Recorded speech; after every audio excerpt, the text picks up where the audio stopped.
वजीर आला सिंध सैयद मुराद अली शाह ने अगले 14 दिन लॉकडाउन मजीद सख्त करने का ऐलान करते हुए कहा है कि किसी चीज को नहीं खोला जा रहा। सिंध में लॉकडाउन सुबह 8 बजे से 5 बजे तक की पॉलिसी बरकरार रहेगी। सुबह कल 10 बजे भी मीटिंग थी, फिर कल 4-4:30 बजे दूसरी मीटिंग थी और इन मीटिंग्स के बाद ये फैसला किया गया कि 14 दिन का लॉकडाउन मजीद होगा। मैं शुक्रगुजार हूँ सब सूबों का। पूरे पाकिस्तान में जो हमने एग्री किया है मजीद सख्त लॉकडाउन होगा।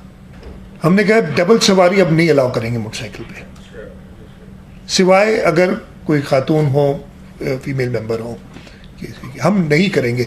वो 3-4 बच्चों के साथ नहीं अलाउ करेंगे। वही जो पहले हमारा SOP था कि सुबह 8 से 5 बजे तक जो होगी, 5 बजे के बाद सख्ती और ज़्यादा करेंगे। लोगों को एक्सेप्ट फॉर इमरजेंसीज नहीं निकलना चाहिए। सिंध असेंबली में प्रेस कॉन्फ्रेंस करते हुए वजीर आला सिंध ने कहा कि सिंध में कोरोना टेस्टिंग का अमल बढ़ा दिया गया है। अब तक सिंध भर में 16,026 टेस्ट किए जा चुके हैं। कोई ये समझ रहा है कि पाकिस्तान में वायरस दीगर ममालिक से कम है तो ये गलत है। 1523 टेस्ट हुए, इससे पहले हम 500-600 से ज़्यादा नहीं कर सक रहे थे और इंशाल्लाह ताला गोइंग फॉरवर्ड रोज़ाना खुद मॉनिटर कर रहा हूँ। यस, टेस्ट करने से आइडेंटिफाई तो हो जाते हैं लोग, लेकिन अगर कोई ये समझ रहा है कि इन्फेक्शन हमारी दुनिया के बाकी मुल्कों से कम है तो वो गलत है। मेरी ये एनालिसिस है कि इन्फेक्शन, और ये सब मान रहे हैं, इन्फेक्शन बिल्कुल वही 10% हो रही है। हमारे पड़ोसी मुल्क में हमसे इन्फेक्शन आधी है। डेथ की जो परसेंटेज 2.4% हमारे यहाँ सूबा सिंध में ज़्यादा है, एवरेज से, दुनिया के एवरेज से भी थोड़ी ज़्यादा है।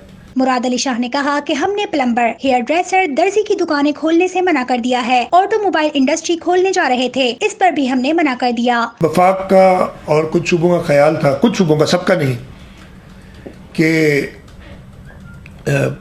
Plumbers, electricians, tailors, hair dressers ये खुल जाने चाहिए। हमने कहा नहीं जी, ये नहीं खोल सकते हम, इसलिए कि हमारे लिए जो बाकी दुकानदार हैं उनको मैनेज करना बड़ा मुश्किल हो जाएगा कि जी आपकी दुकान, चाहे आप नाई हैं तो आपकी दुकान खुलेगी, कपड़े वाला है उसकी नहीं खुलेगी। एक एग्जाम्पल, बड़ा मुश्किल, एक तो मुश्किल हो जाएगा। और ये इस वक्त हमने कहा ज़रूरत नहीं है, हर चीज़ खुलनी तो हर चीज़ चाहिए। इस तरीके से ऑटोमोबाइल इंडस्ट्री खोलना चाह रहे थे, हमने उसमें मना किया कि जी हमारा नहीं ख्याल है खुलनी चाहिए। अच्छा, पहली चीज़ पे उन्होंने हमसे सबने एग्री नहीं किया, कुछ नहीं किया। ऑटोमोबाइल्स पे सबने एग्री किया कि ऑटोमोबाइल्स जो है, ये ऑटो इंडस्ट्री जो है उसको बंद रखा जाए। पहले फेडरल गवर्नमेंट का ख्याल खोले जाए, लेकिन फिर उन्होंने हमारी बात मानी और बाकियों ने भी जो राय दी उस पर। डोमेस्टिक फ़्लाइट्स खोलना चाह रहे थे, हमने कहा कि इस वक्त मुनासिब नहीं है, 2 हफ्ते और हम इसके बगैर गुजारा कर सकते हैं। प्रॉब्लम्स हैं, मैं क्या आप समझते हैं कि हमें अंदाज़ा नहीं कि कितने मसले मसाइल हैं हर चीज़ पे।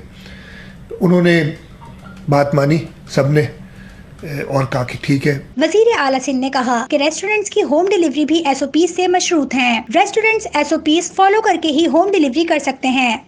रेस्टोरेंट्स की होम डिलीवरी अगेन कल रात से कोई नहीं खुली।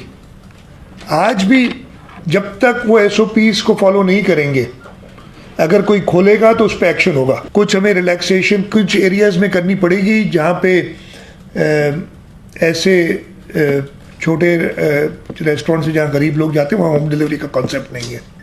उसका भी सोचा है हमने। ये कोई मैं आपको क्लियरली बता दूं कि उनको भी एक डील करने के लिए हमने तरीका देखा और वो एडमिनिस्ट्रेशन को कहा है कि वहाँ पे बेंचेस वगैरह नहीं होंगी, खाने के लिए कोई बैठेगा नहीं, लेकिन आके ले जा सकता है। और ये गरीब तबका जो हमारा है ना, उसके लिए है। हमारे पास एंटीबॉडी टेस्टिंग किट्स भी आ गई हैं। हमें सेक्टर्स और ज्योग्राफी की तरफ ध्यान देना चाहिए। हॉटस्पॉट्स की तरफ जाएंगे। इसमें हॉटस्पॉट्स में हम PCR टेस्टिंग भी करेंगे और हम एंटीबॉडी टेस्ट किट्स भी आ गई हैं हमारे पास, वो भी करेंगे ताकि हम इन इलाकों को गोइंग फॉरवर्ड में। एक और चीज़ मैंने ये फेडरल गवर्नमेंट से भी कहा था, आपसे भी जिक्र कर दूँ, एक चीज़ स्ट्रैटेजी के पॉइंट ऑफ व्यू से हमें सेक्टर्स की तरफ नहीं ध्यान देना चाहिए कि जी फलाना सेक्टर खोल दो और फलाना सेक्टर बंद रखो। हमें ज्योग्राफीज़ की तरफ ध्यान देना चाहिए कि ये एरिया सेफ है, इधर सब कुछ खुल सकता है।